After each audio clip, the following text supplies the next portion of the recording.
I'm Peter Joseph, and I founded a nonprofit a long time ago called the Zeitgeist Movement.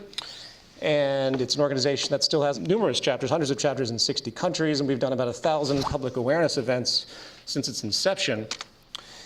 And beyond that social experiment, working in the hope to unify the world in a common direction, desperately needed, of course, due to the ecological crisis and the social instability that we're seeing emerge.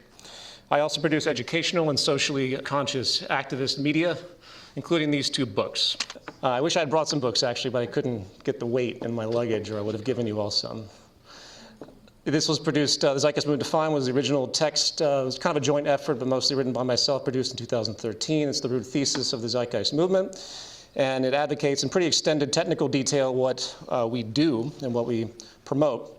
The second book, The New Human Rights Movement, was published by Ben Bella earlier this year, and it takes a more social justice approach and a public health approach, if you will, focusing on what really underscores a stable, healthy, and peaceful society, including the active reduction of intergroup conflict, oppression, bigotry, racism, xenophobia, and so on, something that this country and the world is starting to see a resurgence of. Today's talk will be more or less a derivative of this book, specifically in regard to the history, structure, and nature of modern political economy. Again, since I refuse to repeat my talks, and you can go on and see about 20 or 30 hours of my lectures online, I apologize if this moves quickly for those that are new. But if anything is unclear, this will be about 45 minutes or so, and I'm definitely always into questions, so make some notes if anything jumps out at you. So to jump to the work's conclusion, for the sake of clarity, the bottom line is that without the removal of socioeconomic inequality, meaning the various levels of inequity we see both domestically and internationally as linked to economic roots, there's a serious need for concern about what the future holds. Unannounced to most, there's a strong public health argument against the existence of economic stratification in class. And by extension, this means that there is a strong public health argument against the mechanisms of our society that create this destructive imbalance, namely the market system of economics, a system that is also leading to the destruction of our habitat due to its archaic basis in cyclical consumption, perpetuating a built-in incentive to create waste, inspire more purchases to create more jobs. And when you step back and take all this in, you realize that an economy powered by consumerism, which is what it is in fact not an economy at all. A real economy, by definition, is about the strategic and efficient use of materials and means to preserve sustainability in the process of meeting human needs. Yet our system does the opposite, not only inspiring vast wealth imbalance, limiting, in fact, the well-being of 60% of the human population today in the context of relative and absolute poverty, but also in the sense that the entire system is really backwards in terms of extended sustainability and effectively earthly economic goals, a complete omission from all economic textbooks. And it's worth pointing out that this seed of unsustainability really wasn't easily to recognize centuries ago, as the process and means of production was quite manual and arduous. But since the Industrial Revolution and the introduction of mechanization and increased efficiency, increased production, I should say, because it's not really efficient, it's just the more production that we're able to increase, the tables have turned. What was once an agrarian economy that worked to meet core needs of a scarce society, generating jobs to facilitate those needs, has transformed into an economy that has become so productive that our sense of social inclusion must now be manipulated by marketing and advertising, producing a neurotic, insatiable, and materialistic culture seeking to buy, own, and accumulate simply for the sake of buying, owning, and accumulating. And without that value system, the economy wouldn't work today.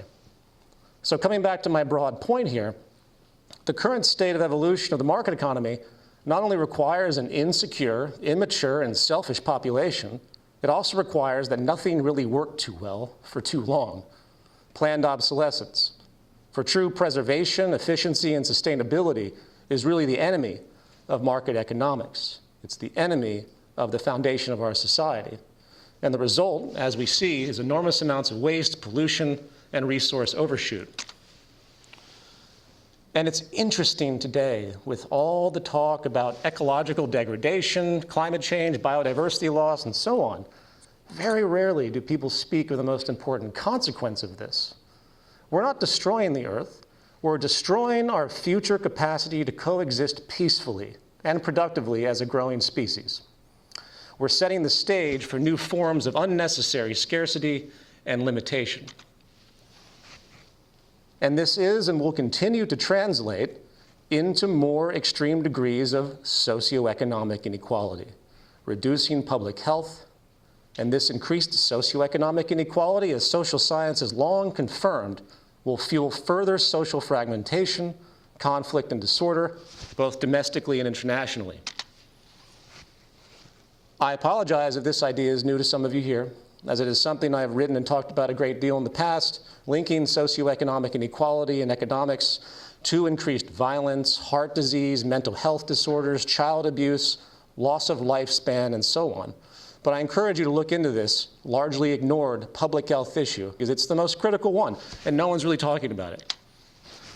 The central message of this talk, as rambly as it's going to be due to the limitations I had in creating it, is that our economy poses many serious problems, not only as an instrument of human manipulation in terms of politics that we see, but as a structural phenomenon in its root, core, foundational logic. Or more bluntly, the real problem, in stark contradiction to our prevailing entrepreneurial romanticism and free market mythology, is the very nature of business itself. The inherent dynamics and incentives that are immutable to the logic of engaging and winning in competitive trade is the binding destructive force that, while creating the world we see, with some material positives, of course, is also simultaneously destroying it at a far more rapid rate in the context of sustainability and a loss of democracy, as I will discuss. And with all the debate today about party systems and corruption and lobbying and war and so on, you will notice, with the exception of, say, conversations about democratic socialism or other more or less passive, still ultimately pro-market socioeconomic adjustments, the political landscape shows very little real reflection on what the structure of our economy is actually doing. Even worse, those rare few who do approach in a critical and thoughtful way are quickly dismissed by myopic and emotional impulsive reactions and symbolic irrationality. In fact, I would have to argue that the greatest failure in the world today is that of creativity and an expanded sense of possibility. People are afraid of things they can't see, of course, or don't understand or haven't learned about. A kind of indoctrination and laziness continues to limit the debate of what our future could be, locked into bogus identity politics, isms, unnuanced childish distractions of left and right, alt-right, centric, capitalist, socialist, communist, and a host of other unnuanced labels that serve only to keep people thinking categorically, ignorant, polarized, and easily manipulated. The power of language and the associative, symbolic, myopic nature of political discourse now blinds us, and it is time we snap out of it and expand our sense of possibility. Brings me to part one, structuralism, culture, and biology. Again, I've spoken a great deal about things like structuralism in the past, and this will be more of an overview of it. And if you want to look into this concept, as I will go through a bit, I encourage it. But the details by which I'm going to go through this will be relatively advanced. I'm going to expand the context of structuralism from the influence of culture, environment, and social system to include how those inputs interact with our biology, given the biopsychosocial nature of the organisms that we are. While there is ongoing debate about timescales of biological evolution, specifically respect to the human brain and behavioral variability, it's safe to say that if you took a newborn child from, say, 25,000 years ago and raised him or her today, the characteristics of that child and eventually adult would be indiscernible from the average person born in the present day. Likewise, it is a fact that we modern humans can trace our genetic lineage to a woman from East Africa, commonly termed mitochondrial Eve, who lived roughly 150,000 years ago. Hence, we are all African, and we have all been set in motion, so to speak, with the same basic genetic makeup.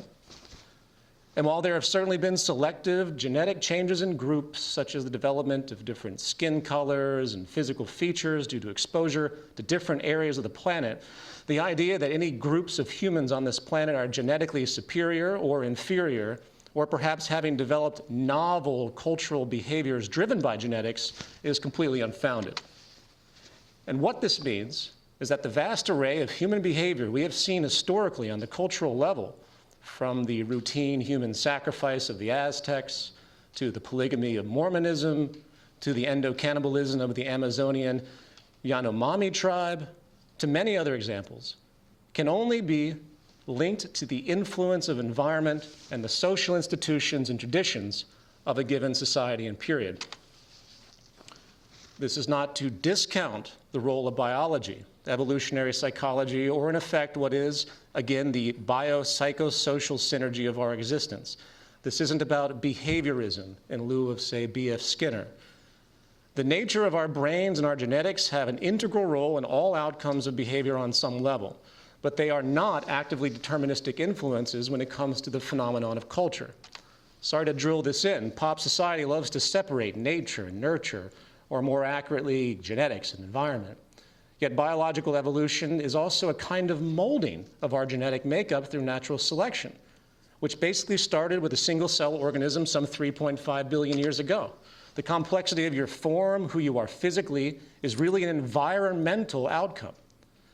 And with this kind of genetic Play-Doh that's been utilized since the single-cell organism, and it's evolved through environmental interaction into the complex organisms we are today, driven by environment.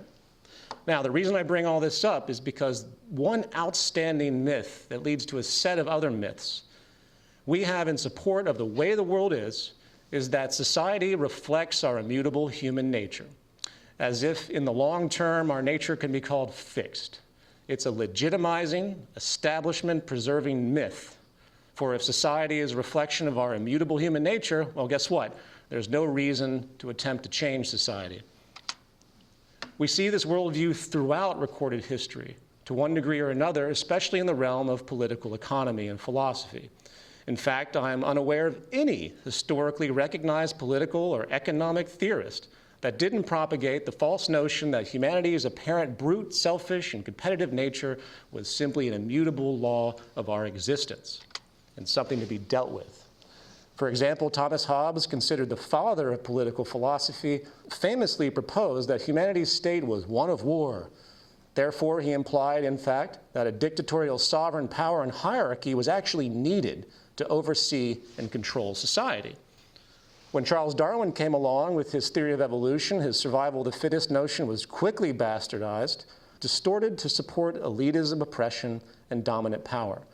This misconception further added fuel to yet another highly influential economist, someone of particular despotism, Thomas Malthus. While Malthus's fatalism is different from general human nature myths, his theory of population, if you're familiar, is still generally accepted today, albeit rarely verbalized, as it is very politically inconvenient to talk about something like this, with the basic idea that the poor of the world cannot be helped, since nature will always be in deficiency to some degree in meeting an inevitable growing population. Malthus even went so far in his time to criticize Europe's poor law, as they were called, and rejected the idea of social compassion when it came to poverty. He stated, "To act consistently, therefore, we should facilitate, instead of foolishly and vainly endeavoring to impede, the operations of nature in producing this mortality. Instead of recommending cleanliness to the poor, we should encourage contrary habits. In our towns, we should make the streets narrower, crowd more people into the houses, and court the return of the plague. In the country, we should build our villages near stagnant pools and particularly encourage settlements in all marshy and unwholesome situations. But above all, we should reprobate specific remedies for ravaging diseases and those benevolent but much mistaken men who have thought they were doing a service to mankind by projecting schemes for the total extirpation of particular disorders. As an aside, I wish to point out that much of the world as it exists today begins to make a whole lot of sense when you consider the influence of Malthus, who was probably one of the first world economists of the British East India Company, coupled with the haphazard conception of social Darwinism. Whether noted in public policy or not, this overall worldview is clearly in the general philosophy, the back pockets of big business and world governance, justifying continued inequality, social dominance, oppression, rampant poverty, and the vast, direct, and structural violence inherent to our economic system. Once again, from the inherent dynamics incentives of an economy based on scarcity and trade strategizing dominance, which I'm going to expand upon in the next section, trade strategizing dominance, I want that phrase to stick with you guys. This Malthusian, socially Darwinistic perspective is a significant reason why we have seen very little real progress in the developing, poverty-stricken, and disease-laden nations today, or even in the relative poverty and homeless crisis we see in the affluent nations. I'm sorry to say it is an unspoken yet ever-present value system and mindset that the poor should suffer and die, and the rich should live and prosper. And it is this manifest structural violence that kills more people than all the wars, dictators, and plagues combined. Estimates put this death toll at about 18 million a year due to socioeconomic inequality. That's numerous Holocausts a year. That's more than communism claimed to kill in a century in 6 years. Due to socioeconomic inequality and poverty. Meanwhile, 5 people today have more wealth than the entire 50% of the world. So, tangent aside, and returning to my central point regarding biological determinism, culture and the various naturalist myths appeal to nature fallacies we find that preserve the status quo, show through cognitive neuroscience and other studies, prove there's no reason to assume that there's any kind of predominant, competitive, acquisitive, narrow self-interest, in-group, out-group, bias, society, propensity, which is some law of nature. In the same way, there is no reason to conclude poverty is a social inevitability. The human mind is an extremely powerful and flexible system when it comes to behavior. It can be an organ of thoughtfulness, compassion, extensionality, and collaborative incentive, as evidenced by the later stage development of our frontal cortex, or it can be an organ of fear, hate, selfishness, and domination, as evidenced by our older, lower, so-called reptilian areas, such as the amygdala and limbic system. And when you combine the power of culture, the fact every word I'm saying has been taught to me, the fact that I'm an amalgamation of everything that I've been born into, the fact that I'm not wearing a Victorian gown right now, is because I've learned through this society the way I should be, or in the sense of the feedback system, the way I will end up invariably being because of my exposures to the environment. And you combine this force with the variability you see in our mind and in biology as proven by cognitive neuroscience, and this is my point, we realize a kind of dynamic structuralism that very much underscores and controls what we call our consciousness or free will.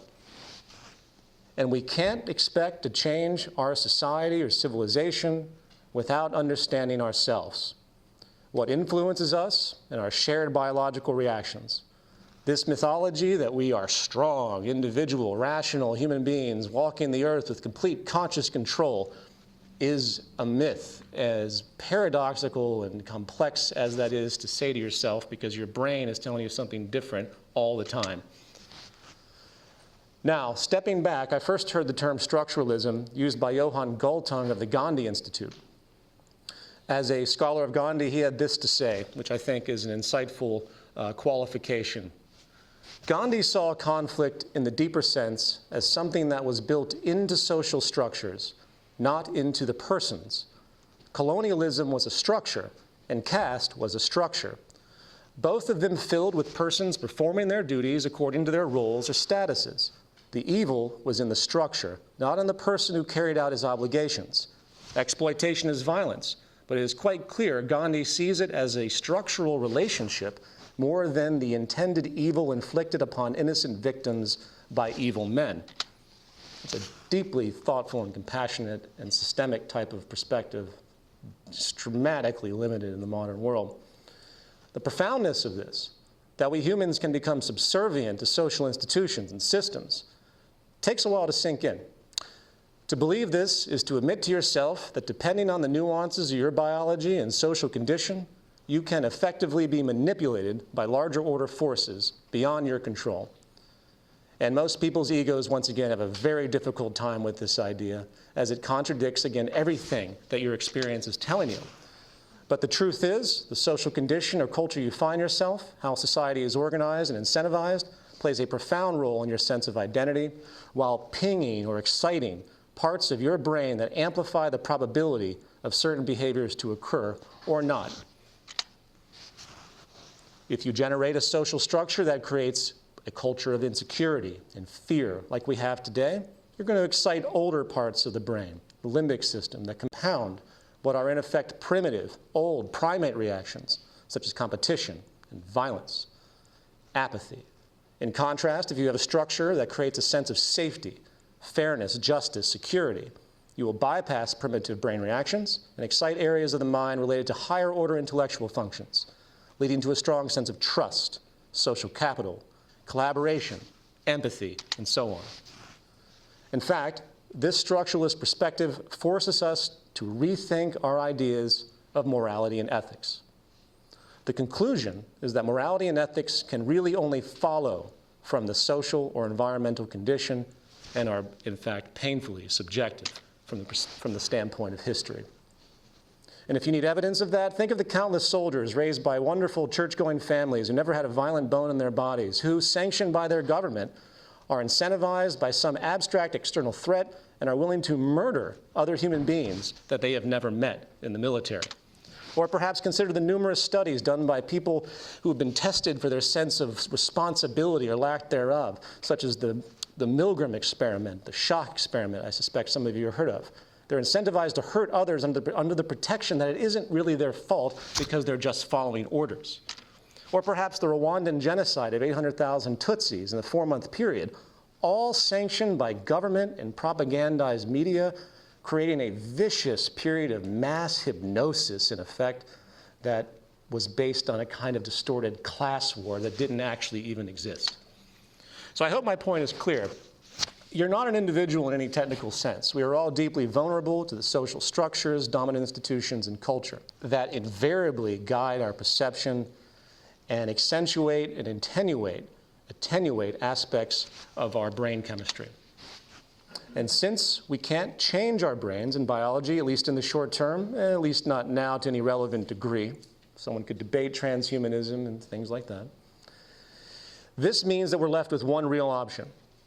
If you want to change human behavioral patterns and the institutions that are political, economic, and philosophical, you have to change the structure we find ourselves. Or better yet, to use a medical term, you have to change the social precondition. And the most powerful precondition ever present in our lives will be found to be the economic structure, as I'll explain in the next section. Part 2, origins, power, class, and inequality. In this section, I'm going to go through the history of our economy, where it came from, and the core attributes that define it. If I was to frame the academic context of this analysis, it would be one of cultural anthropology, a subject I hope people will look into, with the theme being how the logic of our existence today, especially that of our economy, has been carved out over time by external forces which could be termed geographical determinism, like sand and wind that erode mountains over time.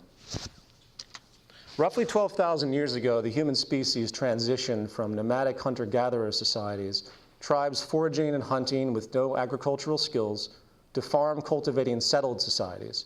This was termed the Neolithic Revolution. In form, this change marked a kind of technological shift. Like the advent of mechanization and the Industrial Revolution, this development of agriculture was basically the application of new technology, as primitive as it seems. I point this out because it's worth noting that the most influential characteristic of a civilization is the kind of technological means it has and how it's applied. When very large-scale changes in applied technology occurs, human culture and behavior tend to change as well. Before the Neolithic Revolution, as corroborated by numerous anthropologists studying both existing and historical hunter-gatherer societies, small bands and tribes operated without money or markets. They were egalitarian. In fact, 99% of human history had no money or markets, by the way, with no economic dominance hierarchy. It's also well established that they had much less violence and certainly no large-scale warfare. And while modern culture would gawk at the seemingly crude and minimalistic reality of hunter-gatherer life today, it's thoughtfully argued that there really existed a kind of minimalistic affluence, a simplicity that was accepted and made people happy. A unique distinction because it really challenges what we think of today as progress and social success, which unfortunately is so deeply tied to material progress. To highlight this contrast, here is a quote by anthropologist Marshall Salins. To accept that hunter-gatherers are affluent is therefore to recognize that the present condition, human condition, of man slaving to bridge the gap between his unlimited wants and his insufficient means is a tragedy of modern times. Modern capitalist societies, however richly endowed, dedicate themselves to the proposition of scarcity. Inadequacy of economic means is the first principle of the world's wealthiest peoples. The market industrial system institutes scarcity in a manner completely without parallel, where production and distribution are arranged through the behavior of prices, and all livelihoods depend on getting and spending. Insufficiency of material means becomes the explicit, calculable starting point of all economic activity. I'd like to highlight this notion of a society based upon scarcity, because I'll be returning to that in a moment. It's a very critical theme. In modern terms, hunter-gatherers basically had a gift economy, as we'd call it today, where they shared with no direct expectation of reciprocation. There are even modern stories of outsiders being given handicrafts from existing hunter-gatherer tribes, only to feel the need to give something in return, as many in our market, effectively agrarian-based cultures do. This reciprocal behavior was considered offensive by the tribe, as they felt the exchange was a refusal of friendship.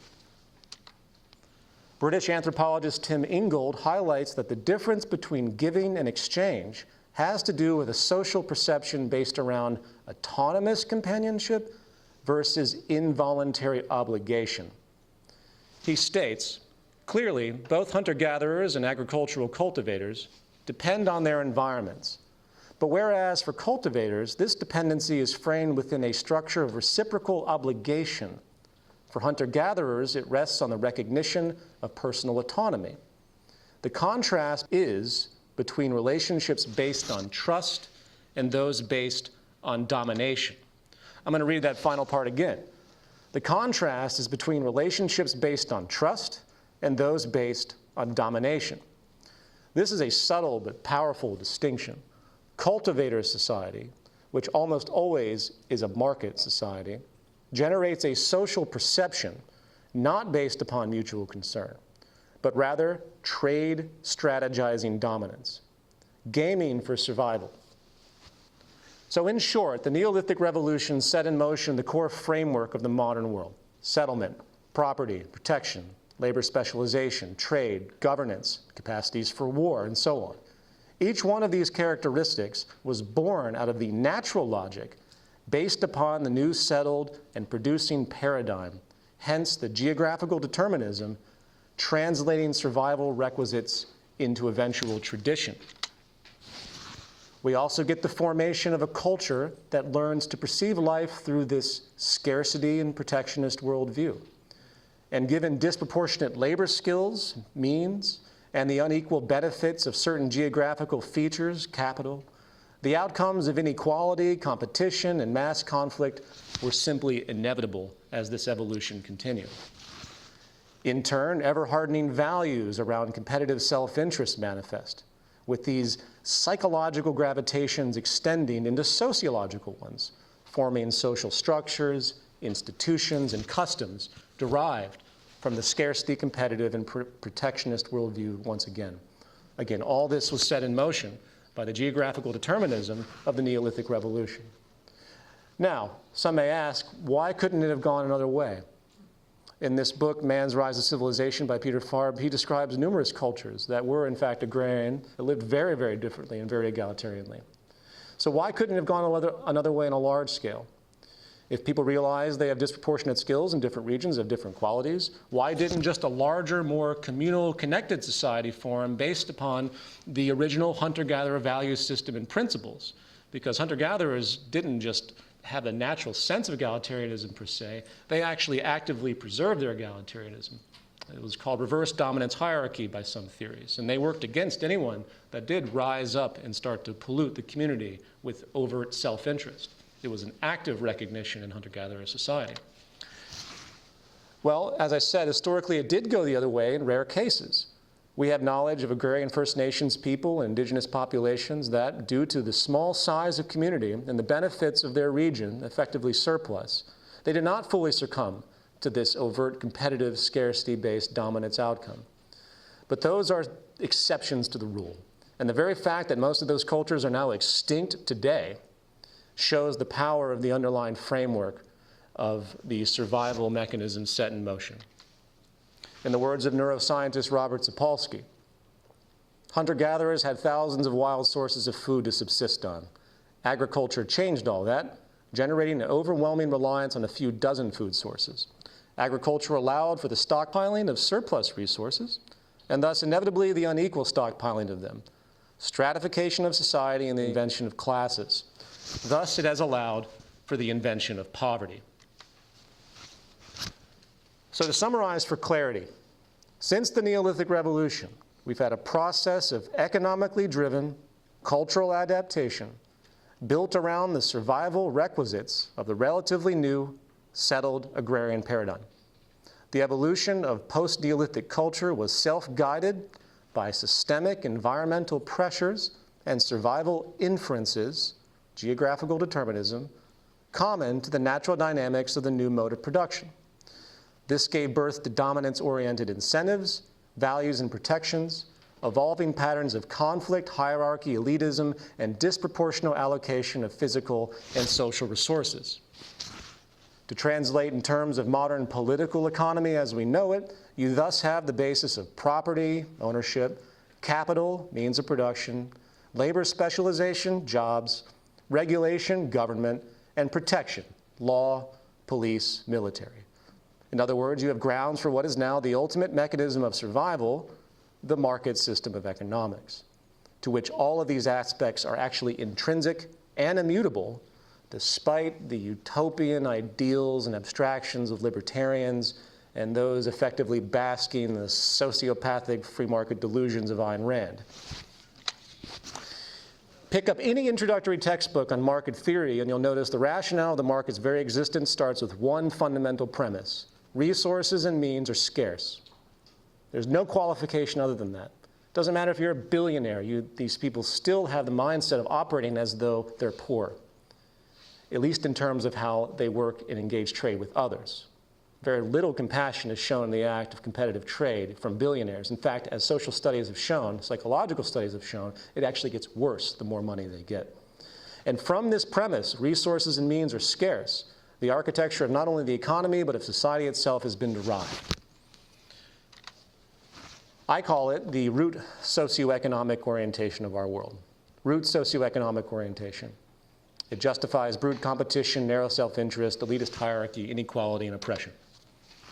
And the central mechanism of this system, what keeps society divided and accentuates the endless abuse we see, whether individual or by whatever elite minority, is again trade strategizing dominance. The kernel, incentive, rational process. It has been the root logic of trade, despite material progress we have seen over time, since especially the Industrial Revolution, that ruins humanity's capacity to function in a socially just and sustainable way.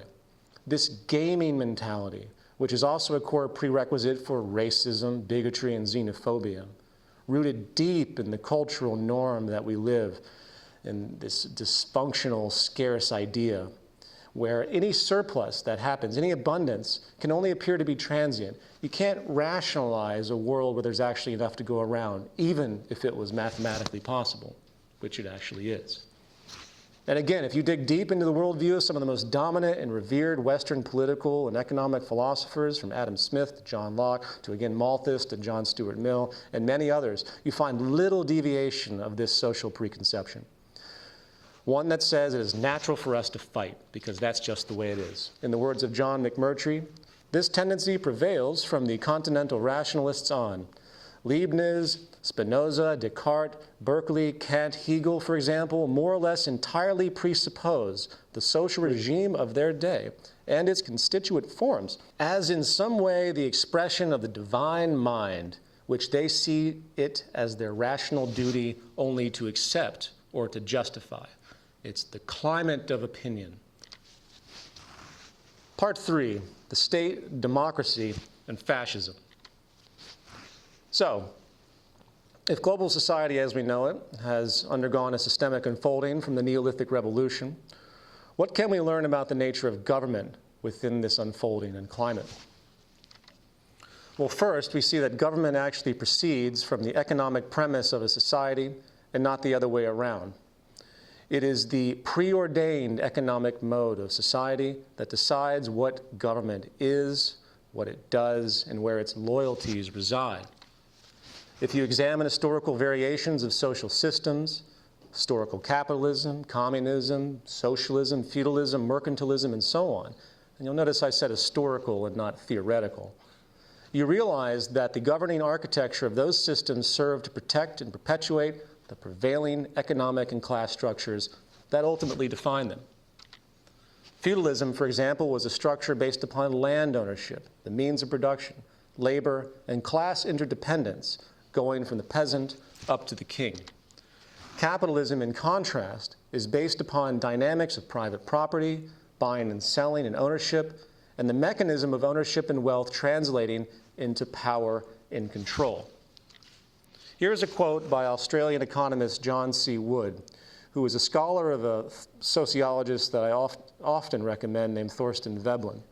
And I think this summation of Veblen, who is extremely verbose and rather complicated to read, gets to the heart of what we're facing in terms of the structure of government within capitalism. He states, Veblen wrote extensively and insightfully on the relationship between capitalist government and the class struggle. For Veblen, the ultimate power in the capitalist system is in the hands of the owners because they control the government. The government is the institutionally legitimizing means of physical coercion in any society. As such, it exists to protect the existing social order and class structure. This means that the primary duty of government is to enforce private property laws and protect the privileges associated with ownership. Veblen repeatedly insisted that modern politics is business politics. The first principle of a capitalist government is that, to quote Veblen, the natural freedom of the individual must not transverse the prescriptive rights of property. Property rights have the indefeasibility which attach to natural rights. The principal freedom of capitalism is the freedom to buy and sell. The laissez-faire philosophy dictates that, to quote Veblen, so long as there is no overt attempt on life or liberty to buy and sell, the law cannot intervene unless it be in a precautionary way to prevent prospective violation of property rights. Thus, above all else, to quote Veblen again, a constitutional government is a business government. And a detailed 2014 study conducted by Professors Martin Gillens of Princeton and Benjamin Page of Northwestern University concluded, in their extensive study, which I recommend you read, the preferences of the average American appear to have only a minuscule, near-zero, statistically non-significant impact upon public policy. The research has concluded that lawmakers' policy actions tend to support the interests of, guess what, the wealthy, Wall Street, and big corporations. And what stuns me is that many in America act like this is some anomaly, as though the US government And in effect, the governments of the world, because this system is just existing on at different stages and levels of incorporation in every country, haven't always been driven by financial business interests since inception, as though society wasn't set to favor the wealthy minority and business elite freedom to begin with. James Madison, the father of the US Constitution as he's referred, made it very clear in the Federal Convention of 1787 as to why the Senate was to be created. He stated, there ought to be so constituted as to protect the minority of the opulent against the majority. The Senate, therefore, ought to be this body, and to answer these purposes, they ought to have permanency and stability.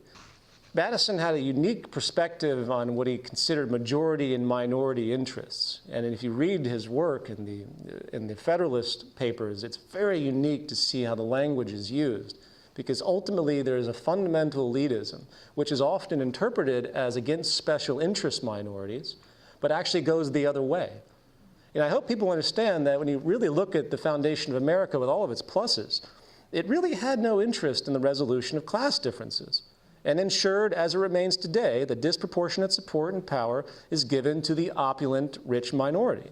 They knew that a true democracy would force a vast redistribution of wealth, since, of course, the vast majority historically have always been poor.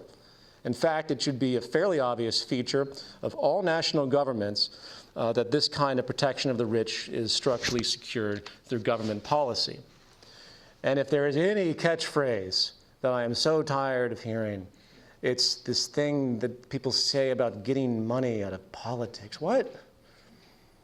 First, while it may seem morally sound, it's extremely idiotic in principle, given how the world operates. In a world where everything is for sale, in a world where gaming through trade and trade strategy and dominance is the prevailing ethos, it's the most dominant mode of, in fact, communication in the process of our society. Why should government be off limits? Why not by legislation? In fact, if we're to be consistent as a society, it's actually poor form to object at all to this reality of lobbying and political special interests. We should let the Koch brothers buy and run America. Why not? It's the purest and most natural outcome suggested by this system, for the billionaires to run everything, which is what this system assumes, its natural gravitation, and you're never going to stop the force of financial and business power as long as our society is grounded in the way it is. And by the way, the election of Trump is not an anomaly. It's just another step toward the natural gravitation that our system generates, a world again run by rich monarchs. And to some degree or another, it has always been this way since, again, the Neolithic Revolution.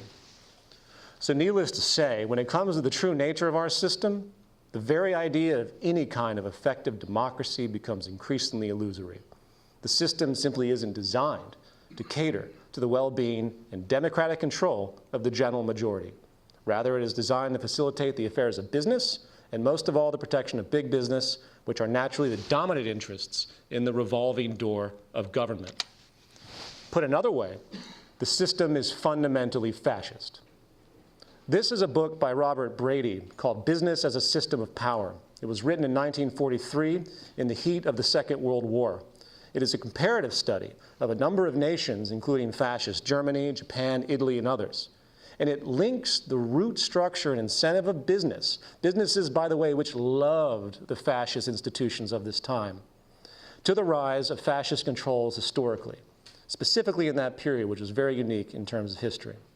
And it's frightening, because when you really read this book from 1943, and you start to dissect the structures of these economies, it becomes euphemistic to see how they've actually changed, because they haven't. Things really haven't changed. They've just become more politically correct in the way the world is perceiving the structures of totalitarianism that are actually in play. The foreword of this text was written by Robert Lind, and I think he states the issue very well in respect to America. Thus, political equality under the ballot was granted on the unstated but factually double-locked assumption that the people must refrain from seeking the extension of that equality to the economic sphere. In short, the attempted harmonious marriage of democracy to capitalism doomed genuinely popular control from the start.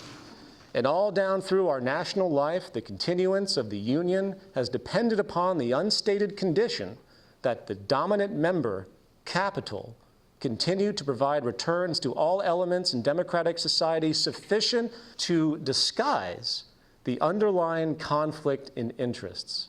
Sufficient to disguise the underlying conflict in interests. The crisis within the economic relations of capitalism was bound to precipitate a crisis in the democratic political system. Part 4, the new human rights movement. The solution to a world at war with itself and at war with the environment is to change again the social precondition, from one that emphasizes scarcity, competition, and hierarchical dominance to one that emphasizes and incentivizes effectively the exact opposite. Since the Industrial Revolution, humanity has been handed a gift to change course in a completely different direction, with the option to create, in fact, a strategic and sustainable abundance to meet the world's needs, a phenomenon Buckminster Fuller called ephemeralization, or what Jeremy Rifkin refers to more technically as a more with less phenomenon. As time moves forward, we're able to do more and more and more with less and less and less. What that means is that we can create an increased abundance without heavy impact on society. They move in contrary patterns now, as abstract and odd as that is to realize. If strategically utilized, this pattern, if we adjust our society, adjust our economy, will put to rest the dysfunctional social system that is based on the exploitation of scarcity and other human beings. Now, due to a lack of time in the preparation of this, as I mentioned, it's not the scope of this talk to delve into the subject of what a new economic precondition or how to get there. That's detailed in my book, and this slide right here, this figure, is a brief summation of the types of transitions that the world needs to see, all of which are actually happening now. And I'm not here to plug a book, but I do encourage anyone that wants to think about this particular subject to read that section of it. So in conclusion, I do want to state that the new human rights movement has the following 4 realizations before anything can actually change. Number 1, the structuralist realization that the most detrimental social patterns existing today are sourced to a flawed economic orientation. Number 2, these resulting detrimental social patterns include socioeconomic inequality as the core public health threat. Socioeconomic inequality is the precondition for a spectrum of other problems, also linking to unsustainable negative externalities produced by the market: resource overshoot, biodiversity loss, climate change, endless pollution, destruction of the oceans, and so on. Adjusting away, number 3, adjusting away from this flawed economic orientation and seeking to reduce socioeconomic inequality and generate environmental sustainability means shifting focus to maximize economic efficiency through strategic, systems-based technical design, something I haven't had a chance to get into, but that is what the secret of economic efficiency is. It's design. This will reduce scarcity, reduce inequality, and reduce the environmental footprint. It will also better harness ephemeralization, as I mentioned, moving us closer to what could be called a post-scarcity abundance or a post-scarcity society. That's not a society where there's an infinite amount of everything. It's a society where people are actually focused on creating enough for everyone, as opposed to exploiting the fact that people don't have things. Number 4, accomplishing this transition will require both creative initiative and activist initiative. The creative initiative has to do with developing the efficiency-enhancing systems that will compose the new economic mode.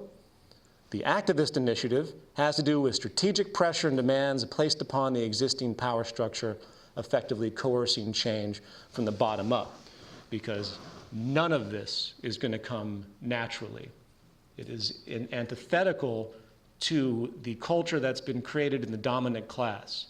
And it's going to take a kind of galvanization that the world probably hasn't seen, even though all these paths are actually being suggested right now, and these trends are really not surprising in terms of the vast positive potential we can have in the future. An equitable society where people's needs are met, derailing all the social distortions and intergroup conflicts and bigoted patterns that will continue to be amplified as long as this system continues as it does. Thank you. Yeah.